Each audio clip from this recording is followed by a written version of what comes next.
and welcome to Beauty in the Biz, where we talk about the business and marketing side of plastic surgery. I'm your host, Catherine Maley, author of Your Aesthetic Practice, What Your Patients Are Saying, as well as consultant to plastic surgeons to get them more patients and more profits. Now, today's guest is Dr. Manish Shah.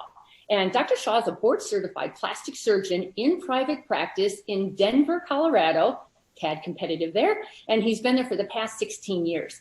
Now, Dr. Shah has performed more than 10,000 surgeries, you look too young for that, including 2,000 facelifts. He averages around 75 eyelid procedures and 50 rhinoplasties per year. Now, he did an aesthetic surgical fellowship under a name we all know, which is Dr. Sherrell Aston at the Manhattan Eye, Ear, and Throat Hospital, and he has since become a member of international, national, as well as state medical societies while serving on several of their committees. So Dr. Shah was awarded the Marquis Who's Who in America. And then this is another one. It was called one of the top 10 most dependable plastic surgeons of the Western United States by Goldline Research for Forbes magazine. So Dr. Shah, welcome to Beauty in the Biz. Thank you, Catherine. It's nice to be here. Oh, that's great. I'm so glad to have you. Now, this is something I found really interesting about you. When I looked at your CV online, I can see that you worked in hospitals to get started, like everybody. Then you also did a lifestyle lift center where you were the surgical consultant. And then you also partnered with another surgeon in a practice, and now you went solo. Right. So you have covered the gambit, and I would love to hear your insights on the different business models and any lessons learned that could help others. I'm happy to help out. I've learned a lot in the years, you know. Mm-hmm. So when I came out of training, I was 34 years old, and I moved here to Denver, and I had 3 young children at the time, and so I started actually with my own practice, and then I got a call from the chief of general surgery at the university, and they needed somebody to become the local chief of plastic surgery at the level 1 trauma center, and I was still collecting boards cases at that point, so it was actually an ideal situation. When I'd come out of my program in Chattanooga, Tennessee, we had been at the 99th percentile for hand trauma, face trauma. So it was perfect, sort of like a little perfect lock and key fit for me. So I spent 3 years actually at an academic level 1 trauma center just doing clinical plastic surgery. I got all my boards cases, and I did a tremendous amount of work while I was there. And at that point, somebody else came and took over who was more of a permanent fixture in the facility. And I went off and I just started to develop my own little private practice. It was around that time that I found out about lifestyle lift. Actually, one of the local skull-based surgeons recommended me for the position. And actually, it was a great thing. I learned a lot of really great business pearls. I learned a lot about how to run a practice, how to market, patient care issues, issues of just, financial management of a business, et cetera. Because when I came out, I got lucky. I'd gone to a fellowship with Aston and Baker, and that was a very business-oriented fellowship. I mean, we had our own clinic, which was great. We learned how to actually start the process of building a business. And then we got to watch what they did over the years. Now, it was night and day difference between us being, fellows and those gentlemen who'd been in practice for 30 plus years at that point. So, when I got away from lifestyle lift, I had actually joined a group practice and doing nothing but cosmetic surgery at that point. And then we had an amicable breakup in 2015. And so for the first time, 10 years into my practice, I actually was full time in my own practice. And so we have skyrocketed because of all the things I learned in those first 10 years through these other sort of subsidiary practices. And then I've been using it for about 6 years now. And we've had a really glorious run, and now we're looking for a version, I think, 5.0 of my practice, and I'm going to be starting a major expansion in about 18 months. And so it's been good, but a lot of things have gone wrong, a lot of things have gone right to get me where I am today. What kind of personality do you think you need today to run your own practice? Because it was invaluable that you got that kind of mentorship from the big guys. And learning how to run the business side of plastic surgery, I think that's the tough part. Everyone's got the surgery part down. It's the other part. How do you run a practice? And lifestyle lift, they would have given you such a good education on patient attraction, conversion, monitoring numbers. I mean, they were a business. No, they were an extraordinary juggernaut. I mean, the problem with their business model was that they were a very mushroom structure. So they had all these people at the top, and it was such a top heavy sort of structure. First thing that I learned was you don't have a mushroom structure for your business. You've got to keep things relatively lean and mean until you can develop new service lines, and you then market those service lines aggressively, and you price them appropriately, and then you get the messaging out. And with today's marketing structures, including social media, it gets a little muddy because there's so many places you can put messaging out. You have to really know who you're looking for, and then you need to put your message down the pipelines that are aimed directly at those kinds of clients. So it does take time to figure out what your ideal client is. And at this point, I'm really, moving away from certain procedures and really embracing other ones for both longevity, neck discomfort, things that happen as you get older and older. You want to do the procedures you love to do. And then you recognize you do them well, you recognize you do them more efficiently, you recognize that you do them faster, not because speed's an issue, but when you're talking about dollars per hour and the number of cases you can do in a day where you're not so tired at the end of it that you lose your edge, you start thinking about the things that are very, very important to your practice. I for the longest time, I've been trying to develop a facial-based practice, and I'm at about 90% face. And for a board-certified plastic surgeon, I'm unusual because I don't do a ton of breast. I do a lot of butt work and I do a lot of face work. So the middle of the body sort of doesn't come to my office, but tons of face work. I'm now over 100 rhinoplasties a year. I'm doing a tremendous amount of surgery, but the things I want to do. I mean, it took me a while to get there, but I teach at the university now. So I am one of the 4 preceptors for the off-rotation cosmetic surgery elective. So we get chief residents from the University of Colorado Division of Plastic Surgery coming through with us. And so I get them for 2 months every year. So I get multiple residents throughout the year. And one of the things that they tell me kind of is the best part of this is that they learn so much about how different it is to be stuck in residency, stuck in the mindset of the ivory tower, that when you come out and you have no idea of what to do, you don't know anything about contracts, you know nothing about finding your suppliers, nothing about how to hire. We talk about all that while we're operating because we've got to kill the time somehow. So they learned so much about business with us, or at least with me, because it was one of the things that I never got a lot of. And then when I learned it, I recognized that I can save these young surgeons so much of a hassle if I could just tell them the right things to do up front. And they can customize it any way they want to, because we talk in generalities, but we talk about the right things because they don't know. They're not taught any of this stuff. And I think it's the most valuable part about rotating with us people in the private sector is that you actually can learn some of these things.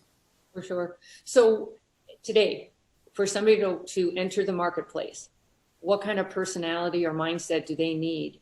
And should they go solo? Or what would you recommend them do? I will give the first piece of advice Dan Baker ever gave to me. And he's like, go where you want to go, the money will come. And I think that's still the case. And I would still say, go where you want to go. Make sure that you're where you want to be for the purposes of the larger picture of work-life balance. Mm-hmm. I steer them away from ER call because it doesn't get you anything. It's just more time off your ability to focus on your day practice, to work on stuff at the night. Unless you're a reconstructive surgeon, that's fine. Go do it. But for guys like me, it was a waste of my time. In fact, half the time I didn't even charge. I'd go repair some kid's dog bite and I wouldn't charge about it. But it is the hustle. You must be willing to hustle. You must be willing to say yes to every phone call, yes to every referral. It still doesn't change. It's just that now, some of these young surgeons can get extraordinarily busy because they're very good with social media.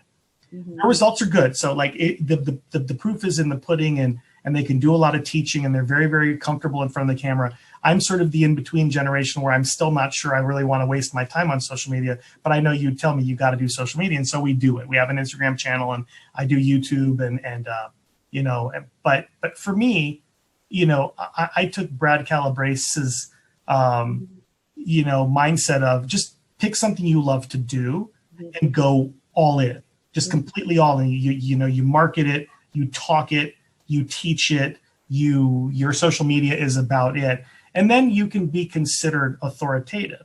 And I think that's the goal. I don't care that there are other surgeons in my community that do as many rhinoplasties or more than me. I have a particular flavor, I have a particular aesthetic, and people come to me for that. I do things that no one else in Denver does. I do ultrasonic rhinoplasty. I do preservation rhinoplasty because I love the operation. And so for me, I go teach myself. I go to all the conferences. My first 2 meetings this year are both international meetings focused on rhinoplasty. So for me, that's my hustle. And I would recommend that to any young surgeon. Yeah. And I think solo practice is perfectly fine. I would still bet that this is one of the few practices you can do, one of the few specialties you can be in where you can still be a solo practitioner. And when I was in a group practice, nothing ever got done because all it took was the downvote of one of the partners. And then, everything was dead in the water. So I had so many great ideas that I could never launch because my hands were tied by the corporate structure of multiple partners. So when I got out and I could do the things the way I wanted to, I took the bits and pieces that I'd learned from everybody over the years and I hybridized it into what I consider my type of practice development model. And of course, you and I have spoken over the years, and your information is invaluable. We bought your books and gave them to all of our staff members, and everybody has tried to use the important components of the book that that match where we're going with our practice. So you need a personality of perseverance. Like, you have to persevere. You can't come out thinking anything's going to be handed to you. You can't come out thinking you're going to make $500,000 off the bat. You can't. You have to just expect you're going to be working hard even in today's market. But when you're young and you've got all that time on your hands, when you're in the first 6 months of your practice, that's when you build your resume. That's when you tell people this is what you do. That's when you teach clients who might find you on Instagram. They might find you on YouTube. You've got time. Get a camera, video yourself, and be out there showing people that this is what you do.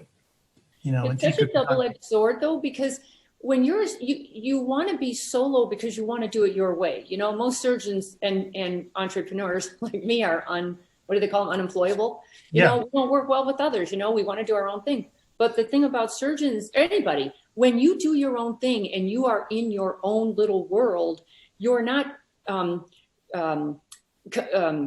mind setting with other people or mind mapping, because you have staff that's around you who just say yes to you, unless you have somebody who actually is honest and says, let's think about that. Or you have a wife who doesn't have any clue of what's going on, or maybe she does, but it's so helpful to have somebody else to bounce things off of. Otherwise, you're just in your own head. And we all know you can only get so far with your own mind, and you have to change your mind to get somewhere else. So I just would be careful with that. And I think that's why the meetings and the conferences are so important. Everyone's got to compare notes and find out, well, what are you doing? Well, what are you doing? And what do you think about this idea? Because you can waste a whole lot of time, money, and effort trying to wing it because you have a brilliant idea. And I could have told you 2 years ago, that brilliant idea has been tried, and here's how it works the best. That's why I just think you need outside counsel.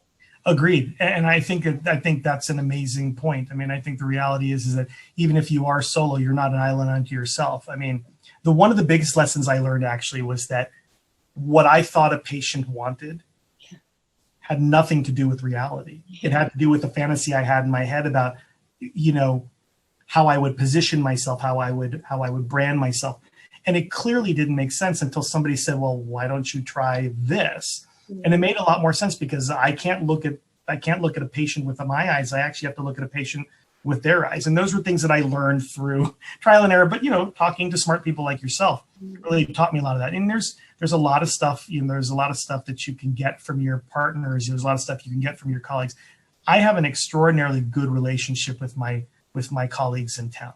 And I don't feel uncomfortable calling them. I don't feel uncomfortable referring to them if I've got a question. And I made that a policy from day one. I think that was what my parents taught me, was like, take good care of your people in your world. They'll end up taking good care of you.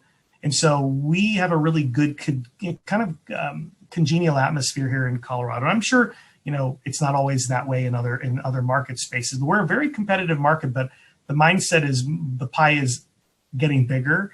It's not getting smaller, and we don't have to share the pie. We just can cut a slice that we want. And anytime a young surgeon comes into town or calls me from a different part of the country, I'm like, come on, I have no fear about bringing a young surgeon. And if they accelerate past me, well, they were the better person, and that's what they deserve. But we do everything differently. And I think it's okay to have, be separate, but not isolated, like what you're saying. Like, you don't want to isolate yourself. I love going to meetings. I love, one of my favorite meetings was like the first time I'd ever went to VCS 2015. I spent the whole time in the practice management side of things. It was the most eye-opening education I had for 5 days. And I barely went to any of the surgical meetings. I've seen them 100 times. You know what I mean? There wasn't anything new there, but there was a lot of stuff about management and team and ethos. That's where I first heard about, Jim Collins and, you have the right people on your bus, right? Yep. So you don't get that from anything. And you can have the wrong people on the bus, like you're saying, and they will not guide you the right way. And they may not be. Luckily, I've surrounded myself with people who are willing to complain to me. Now, that wasn't always the case, but it was nice. It's nice to have people, stop me when it's time and say, that's really not the angle we should be considering. Have you considered this? In the end, it's my decision. It's my business. It's my name. But I do listen to people. Well, they always say a good leader listens to their people, let them be part of the practice, of the growth of the practice. It's a great mindset to have. And they often see it differently than you do. And it can't hurt, to see all the sides of it. So let's talk about staff for a second, because that seems to be tripping up people who have been in practice 1 year or 10 years or 20 years. Do you have any pearls of how you have hired the right people or how to avoid hiring the wrong people? Any tips there? The last position we opened up was a front desk position full time, and we had 1,000 resumes from Indeed, and it was impossible to find people. We actually ended up hiring 3 different people, each one quitting within 6 to 8 weeks, or we fired them because they were just, nothing made sense. No matter what hoops we made them jump through in the resume process, nothing. So I would say hiring is still, if you ask most people, I think hiring is the hardest job in the world, because you're trying to marry somebody who you have no knowledge of and who's putting their best face forward into your way of doing things. And so, we tend to have younger employees who don't necessarily have a lot of years under their belt, so they're maybe a little bit more malleable. We try to pick people who have science backgrounds to kind of fit into the mindset of the practice. We love sales backgrounds, but it's rare to find somebody who's had both sales and science together who would fit an aesthetics practice.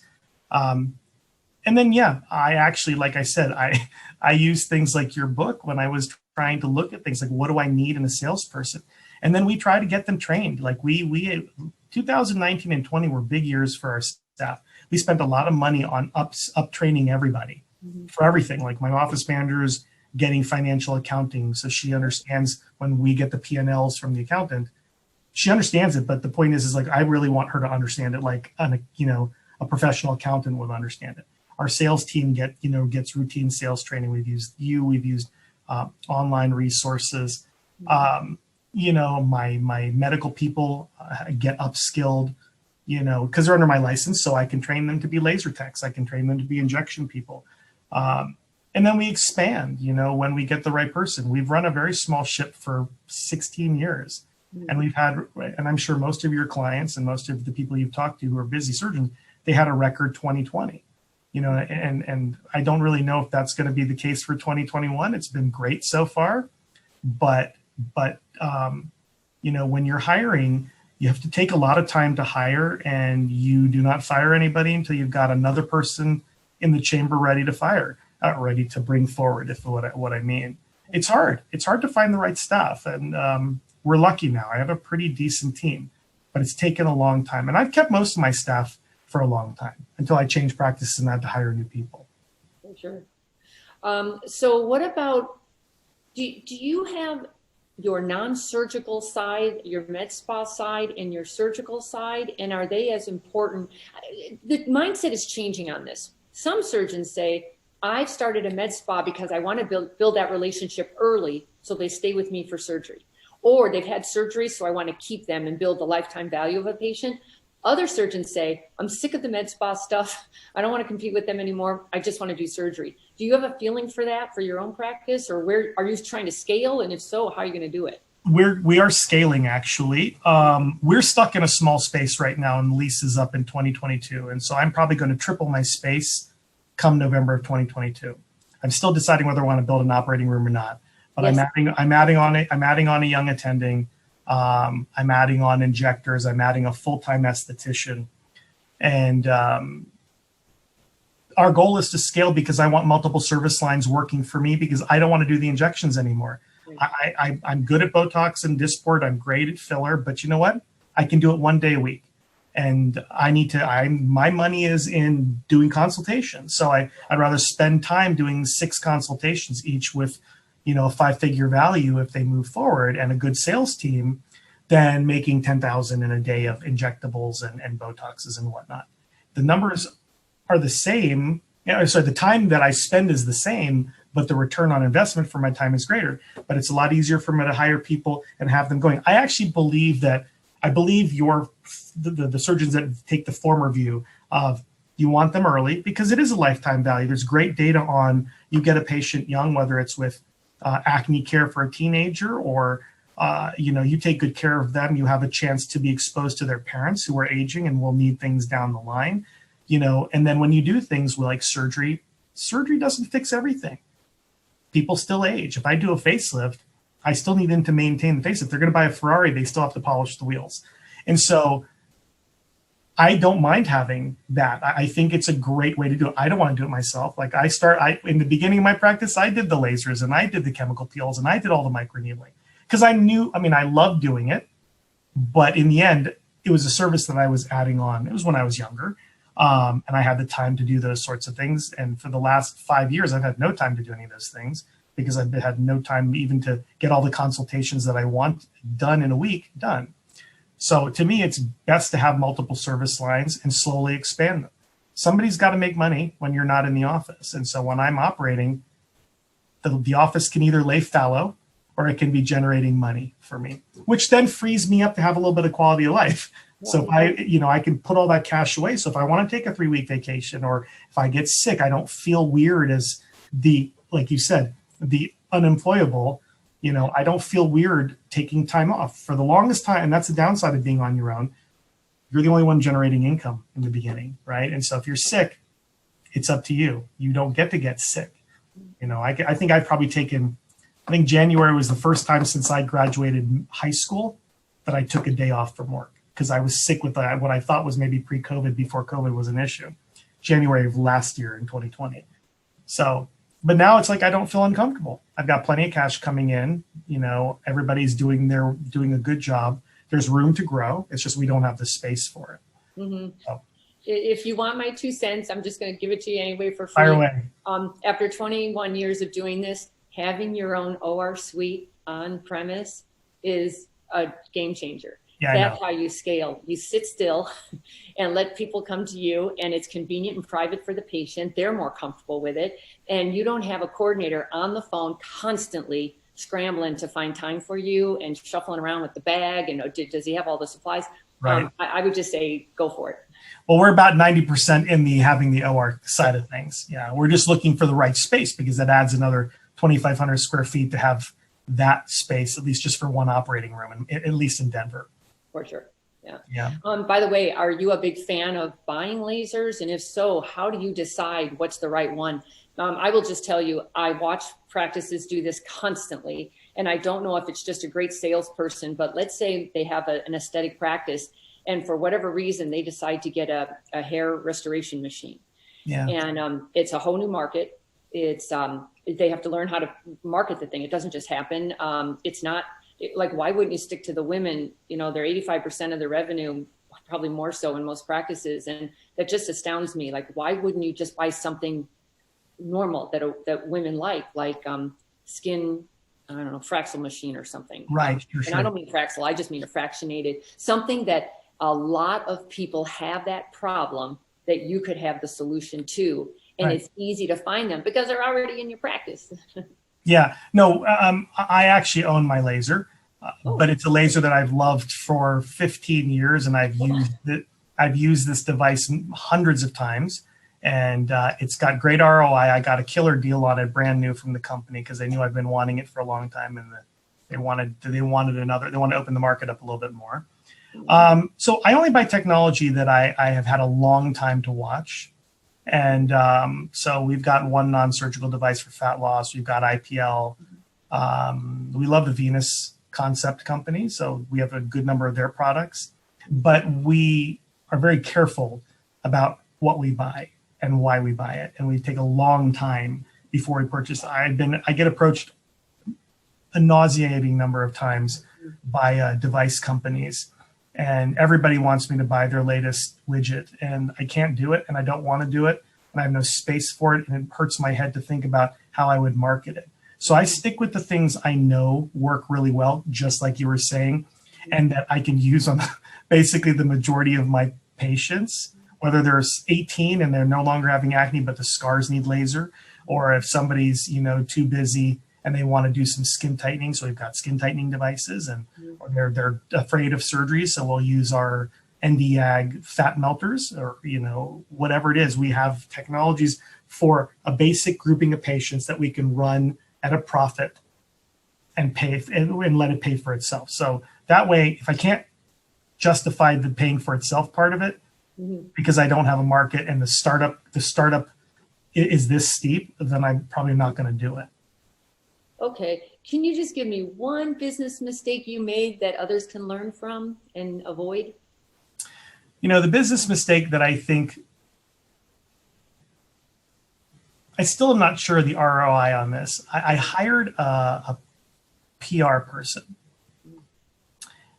and it was great for getting, PR now is essentially digital placement rather than true magazines, because no one reads magazines anymore. And the problem with digital placement is it flashes in and it flashes out, and no one ever sees it again. But with a magazine, it's hard, and it sits on your coffee table and somebody can flip through it.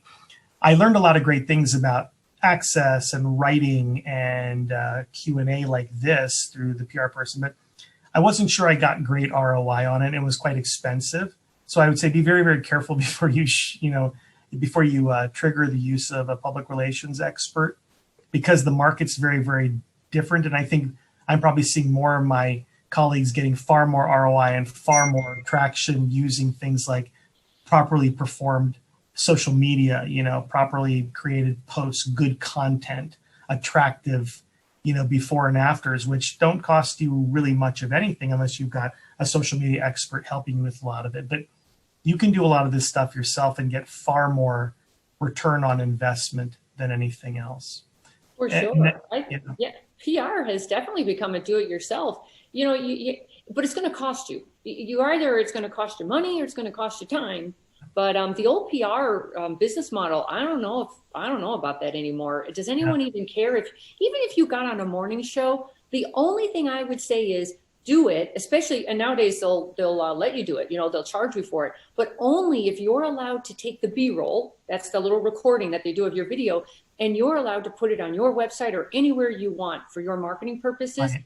That would be the only reason, because then at least it grows legs. But if you're on the doctors, let's say, you can't even take that B-roll, if I'm not mistaken. Like they're so funny about their stuff that it has to be on their website. Well, and you need that. So I don't know, that PR thing. I would definitely understand the details before I invested in that one. Yeah, absolutely. And I think, your content are your assets. So the more content you can create, the more that your assets are growing. And there's nothing like a busy YouTube channel of great education, because people are looking. If you keep telling people that you do something that they're looking for, eventually you're going to get a phone call, or you're going to get an email, or you're going to get a chat or an SMS message. But if you don't let people know you exist, especially in the way people are looking for you or looking for somebody like you, then you're doomed to be bypassed, for business. And they'll go to somebody down the block who just talked about it, and put something up and said, hey, I do this procedure and these are my results and I can teach you about it. And you're now familiar to them because they saw you on video, or they saw you on Instagram, or they saw you, saw your results on your Google business page, and then they found you. I mean, it's convoluted. I think that's one of the things that I think is the hardest about marketing is how do you track everything? Because you can do things in so many different spaces, and then a patient comes in and they don't remember where they saw you. They'll tell you, I saw you on your website. Well, actually, your girlfriend talked about me at a cocktail party, and you remember the name, and you remembered a part of the name, and you found me on the internet, and then you went that way. But I would love to thank your girlfriend, for referring you to me by talking about me, but you never get a chance to do that. So that's the hard part. I think tracking is a big part of knowing how to spend properly on your marketing. There, gratefully, there's a lot of technology now available. My goal in life is, when I consult with a practice, is to somehow get a dashboard going so you know your numbers at a glance. And it's impossible to do with one app. You have to have, everyone's using 3 different softwares just to get the regular numbers that you need, not including all the other numbers like QuickBooks and all that. I'm talking just the marketing numbers. Right. Because you often have a CRM that knows some of it, but then you use another like app to use to tell you where the lead came from online. And then you oftentimes have to use another back end thing to do the drip campaigns or the marketing campaigns that you want to do. And it is, it's gotten complicated. Yeah, no, absolutely. And that's been the hardest part as a solo practitioner. We scour the internet looking for companies that have these ideal unicorn products, and still nobody's come up with the thing that does it all, because they attach it to an EMR, and we're like, okay, if you're not an EMR practice, we're an old style chart practice. Now I'm going to have to go to EMR with my new young attending coming on, because that's what they understand. But we love charts. But regardless, we do have a practice management software that we use. We use Practice Plus by Nextech, which was the former SuperMed, and we use MyMedLeads. Both, and my PCC, she loves MyMedLeads. She loves seeing everything in one space, and she loves the recall capabilities. We do constant contact, for certain kinds of things. And inside MyMedLeads, they customized campaigns for me for drip purposes, and they work. If you can put a lot of stuff on autopilot, but you need smart people at the helm of the autopilot, like running the MyMedLeads, to get the best out of those things.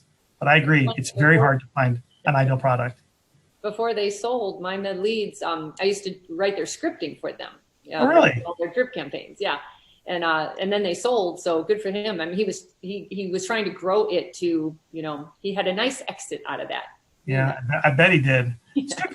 It's actually a very good product. Very good product. And so anybody who can follow the leads and makes some sense out of them, and the staff can actually understand it, kudos to them. I personally, that's all I want to see. I want to see your marketing plan, and then I want to see, where the leads coming from, and are they really coming from there? And that's what I liked about like MyMedLead. We're not supposed to promote anything, but what I like is there's no bodies involved. It will tell you, because it tracked it, that it came in from a directory, from who knows, all the different websites. And that is good information to have, especially nowadays. The patient says, I found you, I Googled you.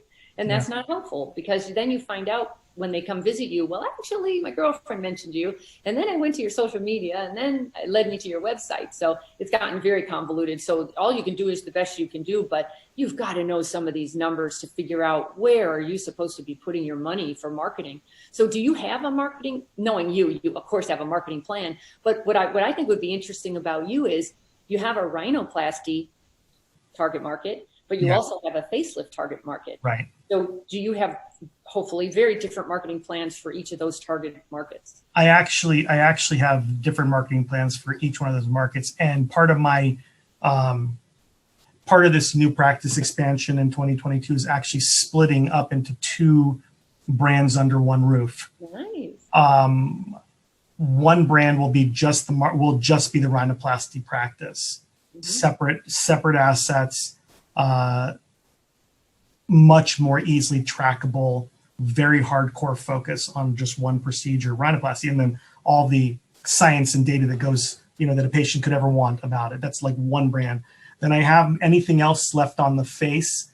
And my plan is actually to get rid of all the body work. I'm actually going to be moving that on to the young surgeon and let them have a completely open practice while they're the associate. And then if they choose to come on board as a partner a couple of years later, they can do anything they want. But my goal is to brand myself as 2 entities.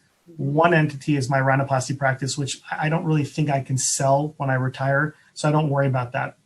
But I can keep the logs of patients for a future facial plastic surgery attending that I want to buy the assets later on. But then I've created a private labeled name for a facial practice, again, using the model from Lifestyle Lift, not doing what they did, but using the concept so that later on, when I'm in my 70s and I've decided I want to retire, I've built up something that has nothing to do with my name that could be easily transferred as a saleable asset to somebody else, lock, stock, and barrel, operating rooms, the works, for later on. So that's how I've kind of come up with two different concepts. And so we launched that sort of full-time end of 2022. I struggle with that because social media has forced you personally to be a personality. And patients always say Dr. Shah. They don't say, lifestyle lift, Right. So that I struggle with because I don't know what the real answer is. When you're young, I would say use your name. When you're older, getting ready to exit, yes, I hope you have a different name, So I don't know. I don't have the answer for that. No, and I actually would go with you on people do need to know your name, because in the end, when they're searching, smartest thing you'll ever do is watch your analytics and look at your search terms and understand that stuff. I spend probably several hours a week just trying to go into the world that you live in every day, in the world of sort of the marketing people, to try and understand the psychology of just what is a patient, what are they thinking, what do they need, what makes them happy, what's a fulfillment for them, and then how does that translate in the tech side of things with social media, Google, search capabilities, search engine results pages, optimization, like all Facebook ads and Google ads and pixels and all those things that you are completely blindsided by when you come out, and no one teaches you this stuff. I've had to teach myself every single bit of it. Me too. By learning it on the internet, like going to going to all kinds of big people who are in the search space and trying to understand things from their point of view, so I can understand the framework that literally makes me as a cosmetic surgery specialist exist.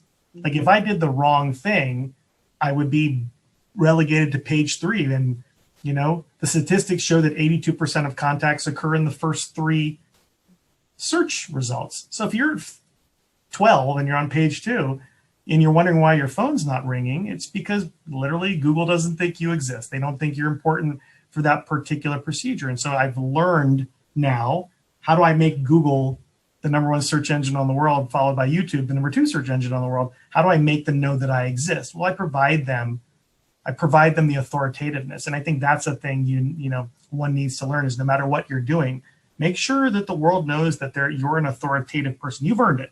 You've done thousands of hours of operating. You've slept very little. You eat, breathe, and sleep, plastic surgery or whatever procedure you love to do. But if the world doesn't know that you do love it, or that's your thing, they're just going to bypass you. And really the biggest place to be found, I still say I get more leads from my website than anywhere else. And yes, back to what you're saying, maybe I got it from the girlfriend, but really, if you look at just the numbers, it's just the contact page gets filled over and over and over again, because eventually they find their way and they funnel their way to the website. And, I think that's our biggest asset. That is your greatest asset. It's portable. You can take it with you wherever you want to go. And I tell all of my young, all the chief residents, I'm like, I don't care if you go into academic medicine. It doesn't really matter. Make sure you've got your name. Go buy your domain with your name on it, because you never know when you're going to get fired. You never know when you're going to get a change of heart and want to go out there. And I said, keep the rights to your photos. Keep the rights to your stuff that you do.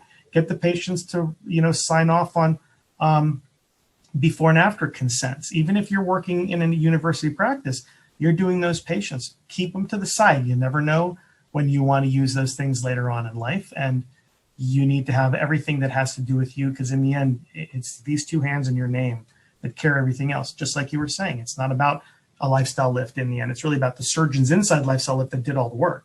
But no one knew anything about them, right? It was all just about this big company. Well, you know what else I think changed so much is that surgeons, they talk to you at conferences about branding. And I used to hate that, because I thought, oh, now you've got them going off on that tangent, like branding. You're not Coca-Cola. But what I thought branding was you become credible when you educate the patient.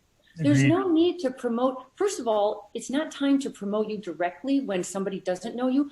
All they want to know about is, how do you feel about the downtime for a rhino?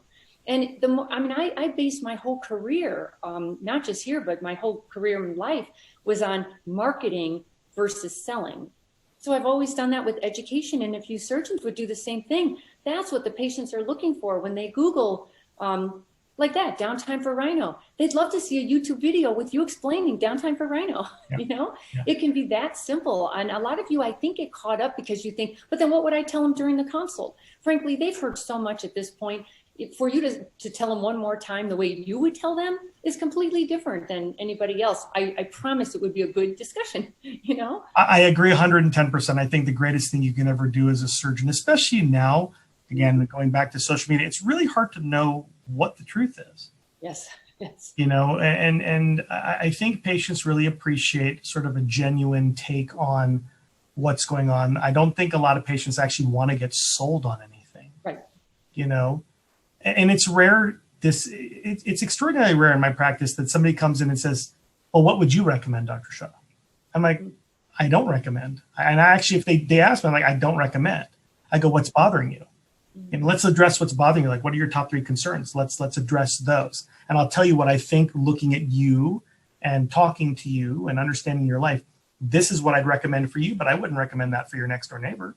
You could look exactly the same, but I would tell you, she's a homebody and you love to play tennis, you know, 3 seasons out of 4. And so we have different, you're a different human being. You're going to need a different pathway unless you're willing to be like your homebody neighbor. And then I can do more aggressive things on you. And so I think education is the most important thing. And I think it's the first step towards being genuine. And then being genuine leads to authoritativeness, because I think people are tired of being taken for a run on everything. You know, I think people are tired of being commoditized. Does that make sense? You know, the Groupon generation and all that sort of stuff. I think they're tired of, they love the special, but I don't think they want to be treated as anything but very special. And so they want to be educated. And so they're always looking for information. And I'd rather spend the time up front giving good education than having to break somebody of their bad education by reteaching everything to them. For sure. Yeah. I just think you're so much more credible when they show up. I love when they show up saying, "Oh, you look you're taller in real life," you know, or "God, I feel like I know you from watching you on social or on YouTube or reading all your blogs." I just think it's such an easier way to have a conversation. And the key word you keep saying is genuine, authentic. You don't need to be someone's best friend, but they do want to feel like you're approachable and they can talk to you about what bothers them. But you know what? I also noticed you have a Hispanic element to your practice. Yes. I noticed that your website switches between Spanish and English. How do you speak Spanish?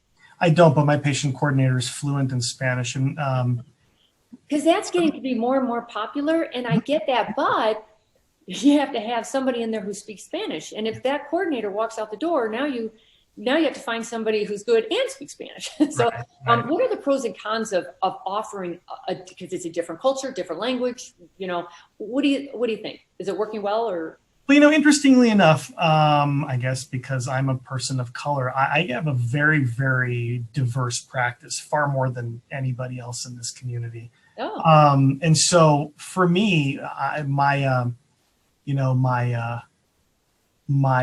patient practice manager, she's Northern European. My PCC is Guatemalan. My surge tech esthetician is half Japanese. So like we have this wonderful mix in our office. And I think it creates an environment for a group of patients that are becoming a much larger force in cosmetic surgery, especially if you're looking at anything on social media about body work. You know, those Hispanic women love their curves. And so that allows African-American women to love their curves. And so it brings a lot of patients that would never have felt like they could come in and do this out of the woodwork. So we offer a service and we offer access to people who in a lot of ways would not feel comfortable with sort of the general population of plastic surgeons in Colorado, and probably maybe the surgeons themselves, really, because for whatever reason, they're not as culturally in tune. They have a harder time sort of understanding and delivering that outcome that patients are looking for. So I live in Denver. I can throw penny any direction and hit a Spanish speaker. So for me, when I hire, such a large number of people that are already fluent Spanish speakers pop up on my radar. And so I don't think it'd be difficult for me in my community to do that, but it may not be something that you can do in other communities that are not necessarily as diverse. You know what I mean? So for me, it's been an absolute boon. I've had so much success with it. And they don't mind that I don't speak Spanish. They just love the fact that Brenda speaks Spanish. And so we don't have communication errors. We do have Spanish consents from the ASPS. So we do it in just such a way, and we try to deliver what we can in our way of doing things. And so it's been financially extraordinarily rewarding. So how do you build rapport with the patient? If you can't talk to them, are you using tools to educate? Are you just showing them pictures? Or? I do. We use tools actually, but when I'm consulting with somebody who does not speak the language, then and because I've got a lot of patients that don't speak English as a first language, so they might come in and Russian will be their first language. So they'll bring in one of their family members and I will translate through them. We'll give them a little bit more time during consultation. But in the end, the pictures don't have to have a language associated with them. So when I show them before and afters, or I do my teaching on one of my teaching apps that we use here in the office, everybody understands once it's been explained to them. Gotcha. So I want to talk about mindset, because I think that's getting to be more important than ever, because the world has turned upside down and it's going to continue to. Every time you think you have your bearings, something else happens. Absolutely. Yeah, even in marketing, just when you figure out, like, let's say you want to do Facebook advertising. Just when you figure that out, just the other day, they changed the rules again. And you're like, are you kidding me? I've been trying to keep up with all of that.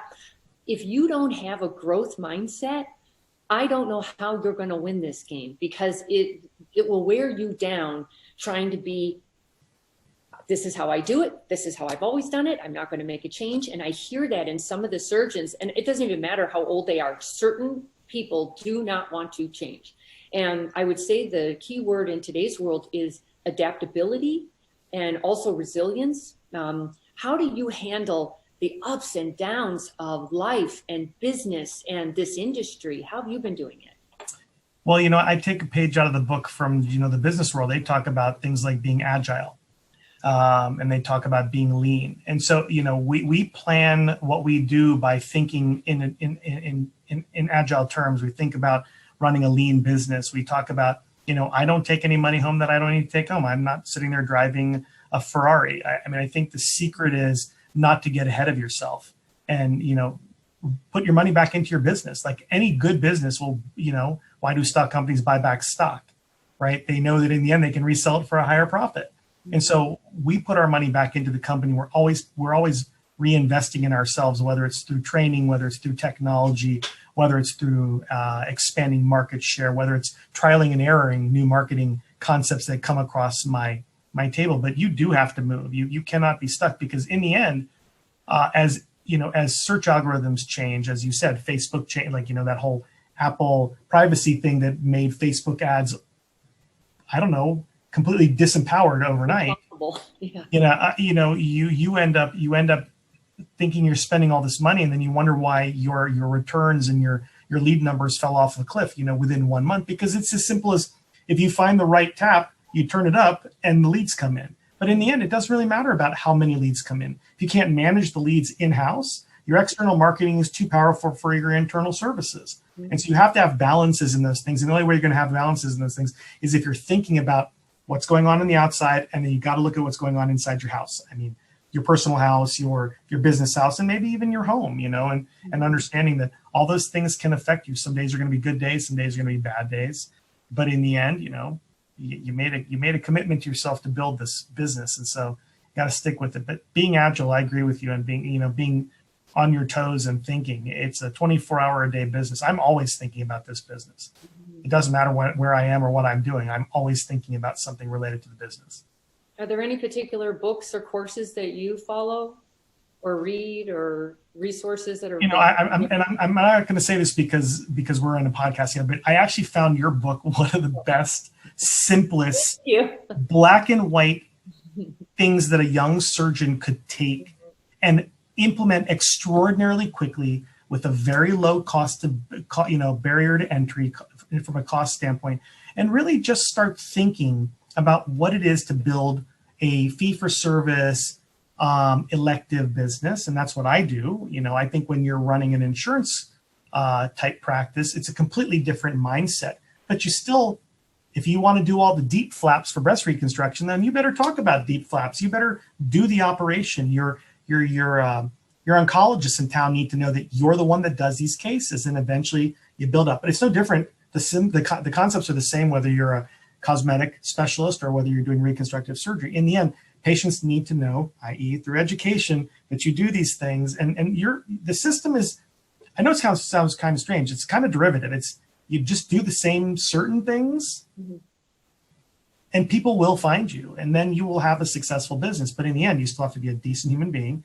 You have to show care. You have to be there for them when they need you, and you have to deliver. In the end, it doesn't matter how good you look on paper. It doesn't matter what degrees you have on your wall. In the end, did you meet the needs of the person who was sitting right in front of you or was sitting on that table in the operating room? Did you meet their needs? It's one patient at a time, is how you deliver it. And so you're always on, in my opinion. The only time I get a good night's sleep is when I'm on vacation.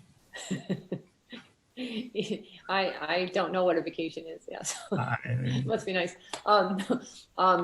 Is there any one piece of advice that you would want to leave the audience with for either growing a practice or growing a mindset, anything like that? I think for me, when my growth really started triggering, it's when I decided what I was good at. Yeah, very nice. And when I decided what I was good at, I then asked, of these things that I'm good at, what do I have the most fun with? And then I took those two pieces of information, and they have been my guiding star ever since. And I use that to determine what I want to grow into.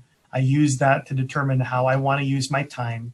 And it has been very rewarding, both emotionally, professionally, financially, from a standpoint of being able to support my family, all those things. I just decided what I wanted to be good at, and I've never looked back. And it's blossomed. I've had growth in the surgical procedures I've wanted to do that's extraordinary. It outstrips the market. If I had the numbers, I still don't have access to that ANN thing. Yeah. Ann, I'd love to see, but my EMR can't plug into Ann, so I don't have access to. But I hope to get a new EMR that actually plugs into Ann, so I can take that data and use it. And so there's like you said, there's lots of great stuff out there that surgeons can use to really know where they are and get benchmarking. But you have to do those things. You have to look, like every year in January, I look at the whole year behind, and I look at all my numbers, and I calculate for myself a little spreadsheet to know where I am. I look at what my surgical dollars were. I look at how many microneedlings did we do in 2020? And I look at where we went up. Well, I look where we went down. And I use that data to then have a conversation with my team and say, hey, last year we dropped off by 20% in this. I don't understand why. Let's talk about what we can do to build this back up to pre-2020 levels. And then I said, we did great in this. Or, maybe it's time that we did so many, it's time to bump our prices because we're starting to clearly capture market share. Let's think about how to be a little bit more efficient so that you don't have to be running through all the chintzy leads and wasting all your time, because everybody's a lead when they come in. We don't know if they're hot, cold, or warm until you've spent time with them. And we're trying to find everybody's efficiency of time mattering. I'm trying to do anything I can to make sure that when my patient care coordinator is on the phone, by the time she's on the phone with them, they're at 75% ready to go, because otherwise you waste time. And so we made our new little trial. I don't know if it's going to work or not, but we actually put our prices on the website for the first time. Yeah. So we're going to see if that's effective at getting people who just want to kick the tires not coming in. I'm not for everybody, and I think that's okay. You can be okay with not being for everybody. I think when you're young, you're like, I have to do every surgery. I have to take every consult that comes across and do something for them. All the disasters in my professional career have come from that mindset. So I stopped that mindset a few years ago. And I've seen those pricing models getting more popular on the websites. And I do know in real life, they get a lot more leads, but you better have a back-end system to qualify those leads automatically. Right. So your staff isn't going through 1,000 leads when 5 of them were legit, or right. 20 of them were legit. But I see the value in it. But personally, I'd rather say price is starting at, And that's what we do. And that's what we do is we don't, there's no actual number, because in the end, I have to see the patient to determine how to customize the price. But we give them ranges or starting ats, depending on what the procedure is. Because I think a real cosmetic patient, they do want to know, like, what are we talking about here? Are we talking 5,000, 10,000? I get that. But when you get into that, that looky-loo price shopper patient, that's the one I'm trying to avoid. The one that, oh, he's $500 more, or you're $500 more. What are you going to do about it? I don't like that patient. I like the one that they care about price. We all do, but they also care about your credentials, your reputation, and you as a doctor and a person, and I like that patient a lot better, but it's worth a try. Everything's just a test. It is, and we'll see what happens with the data, and we'll decide if we want to keep that page up or if we want to pull it down. It's a matter of somebody turning off some code. So it's not hard to do. It's a great way to do A/B testing on the process, and we'll see if it works. But the one thing that I think you are probably a big fan of this concept is that your staff have to qualify you anyways. So when patients ask, does he discount? My staff are already trained. They're like, no, he doesn't discount. He'll do a special once a quarter of something, so you can wait till the special comes around, but he doesn't discount his services because he's well trained. He does X number of this. He's a professor of surgery, and so on and so forth. And so if you want this is what it costs. I like to say he charges a fair price for his experience and credentials. And that's what they do. I love the fair price because that's what the patients are looking for. Now, some of the patients use negotiations as sport, and they just want a darn deal, period. Yeah, and you just know that. But otherwise, I think the majority want a fair price. They just, okay. And now tell us something that we don't know about you already, something fun. Well, it's funny. When I'm a big fan of electronic dance music, or EDM. Really? And I'm a drummer by background, but back in the 1980s is when I fell in love with analog synthesizers and drum machines, and I've been slowly building up quite the studio in my basement. And so now that I'm an empty nester and my kids are off to college, I have time to go ahead and produce my own electronic music. So that's you're a band of one. You can be a band. You can be a band of one nowadays with computers doing all the work. So funny. Yeah. So that's the one thing that a lot of people don't know about me. And are you a great skier if you live in Colorado? Do you have to be to live there? You don't have to be. A ton of people love to ski. I just have not had a lot of time to go off on the weekends, especially raising my kids. But now that they're off, I have more time. But really, by the time the end of the work week comes, I'm so tired. It's like, I'd rather sleep in on a Saturday and, wake up and take the dog for a walk or go cycling around the neighborhood or something like that. But yeah, I mean, there is an absolute cornucopia of amazing outdoor activities at our footsteps. So it doesn't take long for me to get up the mountain and go skiing. So yeah, when I want to, I go. Before I became an entrepreneur, I used to go to Lake Tahoe every weekend. Oh my God. And I had a lot more time. And I learned to ski in my 20s. I was 20 when I learned to ski, and it was awful, and I'm still not great. But now the thought of running up there every weekend nauseates me, but I used to go all the time. And now, it's just, I don't need to hurt myself. I'm fine. I ski, been there, done that. And again, that's the thing, it's when you're young and your brain's a little different about getting hurt. You don't think about it. But when you're in my position, I can't hurt my hands. I can't break my wrist. And, I have a colleague who he was doing longboarding on one of those skateboards, and he took a digger, and he's a little older than I am.